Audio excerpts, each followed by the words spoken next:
Welcome to Beyond the Box. This afternoon we're talking with Carmen Vicelich from Data Insight New Zealand Limited. Thank you for joining us today, Carmen. Thank you, Bart. Carmen, you have extensive experience in the business of gaining actual insight and value from data. With the abundance of data available today, what do you see are firstly the biggest opportunities and the biggest challenges facing marketers? I think the biggest opportunities is this ever-increasing volume of data. So the growth of cheaper storage such as cloud and the global phenomenon of social, digital and mobile means more data than ever, which is really exciting. The challenge is, we hear it every day from clients, that everyone has lots and lots of data and they might have BI and they might have reporting, but they have no actionable insight. It's very much so what. And so I think it's all about thinking about what's the business outcome that you want to achieve and working backwards with your data to say, well, actually, how will it get me there and how can I break it down into bite-sized pieces to deliver value along the way? So when thinking of outside of your own first and second party data, what insights can you share with the around openly public data that's available to marketers? I certainly think that's going to be a growing opportunity for marketers. So there's a strong focus on government and globally especially to make more data available in terms of open data to support companies and allow them to grow. The importance of that and things like land and transfer information data, census data, a lot of the geospatial data that's being released, is it can give marketers context. So it's all very well to know in your customer base, this is what my customers are doing. If you don't have the context of it against the population, you don't understand what's significant. So there's tremendous value in using that open data, even if it's mesh block level census data, to actually benchmark. Yeah, and to really target who your customers are as well with that extra information that's out. Definitely. Okay, sure. Considering the tightening of privacy legislation overseas and given our current access to data, what is on the regulatory horizon that marketers really need to keep an eye out for? Well, it's certainly something that's going to be tightening, and if we look at what's happened in Europe with the right to be forgotten, more and more, so if you look at Generation Z coming through, more and more there's this awareness of your data and actually that it has a value. The launch by the Marketing Association of the Data Warranty Register was a move to show regulators that actually we can self-legislate, we can self-regulate and actually show that we care about customers' data and it is privacy compliant.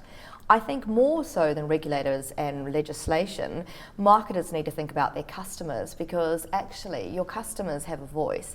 And if you get it wrong, I can go on social media and tell the world. Absolutely. So it's not just making sure you're regulatory compliant and legislation, which is obviously important. It's also understanding and earning the right to actually engage with customers, be relevant and not over abuse that. And that's going to be the fine line, I think, that's going to pose the biggest challenge. Generation Z coming through is really, really sensitive about this. So last year alone, 25% of 18 to 24-year-olds unsubscribed from Facebook because they don't want their data out there. And so how do you engage with this future audience and when data is so valuable and capture that data and actually still provide value that they want to share it with you? So how would you actually provide get them to engage with you and want to provide that information? It's all about value. It's all about creating mutual value. And so I guess in the world of where Apple's the number one brand in the world, our expectations are that you're going to be meaningful, things are going to be streamlined, you're going to make it easy. So if I'm sharing information with you, that's my expectation in return. So it's all going to be about content and engagement to actually say, well, if you're wanting to get that data from your customer, what is the incentive that they're going to share it with you? Yeah. What is the value proposition? Exactly. So next 12 months, what do you think is the one thing that marketers really need to get right? Wow, to narrow it down to one thing is a bit of a challenge, but I think actually going back to what I just said about Apple, if you think about customers' expectations, they're no longer comparing you to the competitor down the road. They're comparing you to these global disruptors like Uber, like Airbnb, like Apple that are making our lives easier and seamless and relevant. And so the only way you can do that as a marketer is through data. Joining the dots and understanding, well, actually, who should I talk to, and what about, and when, and what channel. And so for me, if you're not on the data journey, then you need to really get on, or you're actually going to be left behind. And the second major point, I think, is that whole customer centricity, that our customers demand that. And that's, for large organisations, a whole different way of thinking. It's no longer going to be about product and an insight team and a digital team and a direct team and a loyalty team. If if the customer is at the centre and the core, every single communication within the business all needs to be aligned to the customer. So it's breaking down those silos and becoming customer centric. And I think that's going to be the biggest challenge in the next 12 months and ongoing for larger companies to make that journey. Do you have any words of wisdom for marketers today that work within the digital environment and how they can keep pace of all the innovation and change that's taking place? Words of wisdom. I think the key word there is change. The pace is just moving so quickly and so fast. And I guess if I go back to my example of Apple, companies no longer are being compared to the competitors down the road.